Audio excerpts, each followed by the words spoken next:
हर महादेव। दोस्तों, जो प्रदोष व्रत सोमवार के दिन पड़ता है वह प्रदोष सोम प्रदोष व्रत कहलाता है।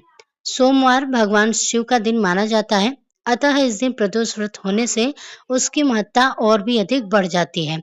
तो आज सुनिए सोम प्रदोष व्रत की कथा। एक नगर में एक ब्राह्मणी रहती थी।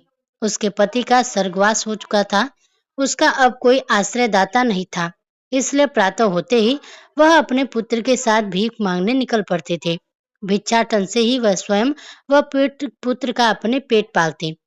एक दिन ब्राह्मणी घर लौट रही थी तो उसे एक लड़का घायल अवस्था में कहराता हुआ मिला। ब्राह्मणी दयावश उसे अपने घर ले आई। वह लड़का विदर्भ का राजकुमार था। शत्रु सैनिकों ने उसके राज्य पर आक्रमण कर दिया। उसके पिता को बंदी बना लिया था और राज्य पर नियंत्रण कर लिया था, इसलिए वह मारा मारा फिर रहा था। राजकुमार ब्राह्मण पुत्र के साथ ब्राह्मणी के घर रहने लगा।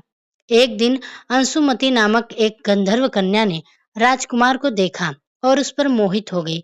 अगले दिन अंशुमति अपने माता पिता को राजकुमार से मिलाने लाई। उन्हें भी राजकुमार भा गया।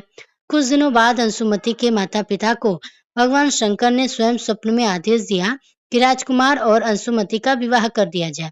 उन्होंने वैसा ही किया। ब्राह्मणी प्रदोष व्रत करती थी। उसे व्रत के प्रभाव से और गंधर्व व्रत की सेना की सहायता से राजकुमार ने विदर्भ से शस्त्रों को खदेड़ दिया और पिता के राज्य को पुनः प्राप्त कर लिया। आनंद पूर्वक रहने लगा। राजकुमार ने ब्राह्मण पुत्र को अपना प्रधानमंत्री बनाया।